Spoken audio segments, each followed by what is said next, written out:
Hi, my name is Sarah Heary and this is my video for the Multilingualism Plurilingualism module. I first want to speak about my own experience as a language learner in Spain. I spent 2 months in Spain last year and was immersed in the language because I knew no one else when I came. I definitely learned a lot very quickly out of necessity. It didn't affect my mother tongue as it did the 4 speakers in the video. However, totally immersing myself in the language made for faster learning.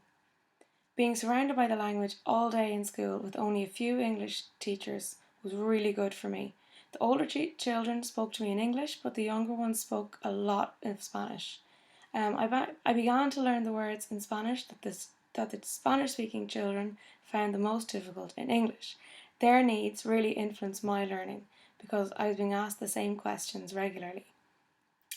Listening to children's mistakes when they were speaking English really helped me as well. Their mistakes were often made because they were trying to translate directly from Spanish into English, and it made me realise how they would say things in Spanish and helped my Spanish because of it. My rate of learning seemed really fast at the start. I learned a lot of new words, phrases, verbs, grammar, and because I felt the need to be able to communicate. And all the speakers on the video spoke about that desperate need to communicate, the sense of feeling stupid. And that sense of feeling stupid didn't come from being a less than perfect speaker of the language. It came from just not being able to communicate with the people around them. Once I got over that stage of being absolutely helpless, my rate of improvement rapidly declined. The necessity I felt at the start wasn't there to the same extent. I could ask for something in a shop, understand how much it cost, understand basic things that children said to me, and order food in a restaurant. I got lazy. I still wanted to learn more, but I had a good grasp of the basics, so that pressure was relieved a little bit. The video also referenced individual differences and an innate ability to hear and mimic. I found myself very lucky in my ability to hear and mimic. Even as a very early learner, I was pronouncing things like a Spanish people around me. Because I had never studied Spanish before, I had never heard a non-native speaker of Spanish. I knew nothing more than what I heard and what I was being told, and the children corrected me all the time if I said something incorrectly. They were my harshest critics. This year I've continued to study and to learn, but I've not had the same pressure. I've been more focused on competence than communication and have spent more time with other English speakers than with Spanish speakers. However, I have found that everything I learn opens a door to learning something else. Each time I study a topic, I become more aware of that vocabulary or grammar in my surroundings. This experience would make me question the suggestion in the video that we don't need a systematic way of learning a second language.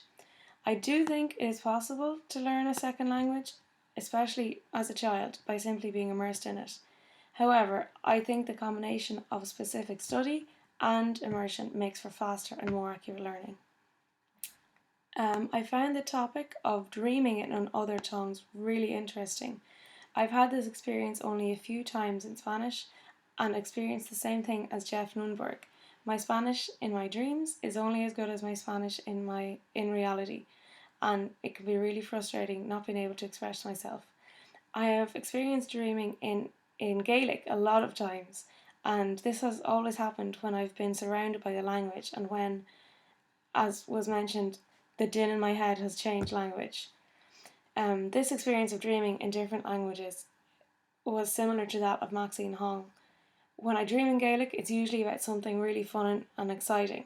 I associate that language with spending my summers in Watersports College in the west of Ireland, and I associate it with university, with meeting new people, with doing Irish dancing, and with listening to lively traditional Irish music.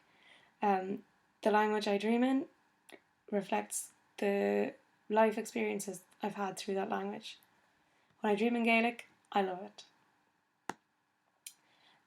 Regarding my experience as a language teacher in Spain, it has definitely been an interesting journey through the year. When I was initially told last summer that I would be working with some infant classes and some science classes, as well as doing conversation practice with groups, I really looked forward to it. I was interested to see what infant classes were like in a bilingual setting. What I was not prepared for, however, was teaching these science and English classes entirely on my own. Going to collect 25 3-year-old crying after their siesta was a daunting experience, to say the least.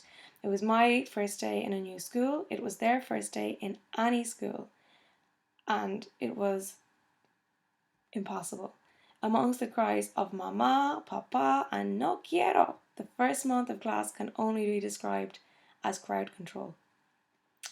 Between crying, running around, and changing clothes after having an accident, I could not see a day when my situation would get any better.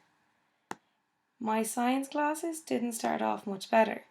I was given 2 curriculum folders for the 2 classes I was to teach and a pupils book for each class, and no more information. I wasn't told about learning difficulties that some of the children turned out to have. I had my classes before lunch and I didn't know what the routine was around bringing children to the canteen or letting them go outside to the playground. Second of primary were at least interested, if unable to understand me or want to sit down. Fifth of primary were uninterested for the entire year and did not have the English level that their textbook required. It was really challenging. My conversation classes were more enjoyable for me and for the students. I played games and practiced conversational English while targeting vocabulary and grammar goals. The children were energetic and enthusiastic. They were in smaller groups, so it was easier to manage the lessons. I worked with students from 2nd of primary to 1st of bachillerato. As the year went on, I concentrated more on preparation for Cambridge English exams. It was at this point that we started exam preparation that the individual difference of the students became more evident. I worked with girls in the same class who were at completely different levels of English. I worked with girls in 2nd of primary who had the speaking ability of those in 5th of primary. 2nd, 4th and 6th of primary were all obliged to do a Cambridge exam as part of the bilingual system in the school, and while some girls struggled to meet the demands of their exam, some girls could have taken on the exam aimed at the level above them. As the year went on, I was surprised to find myself enjoying my infant classes more and more. The rate at which they learned was phenomenal. Their ability to mimic without any inhibitions was incredible, and they were saying things in an Irish accent.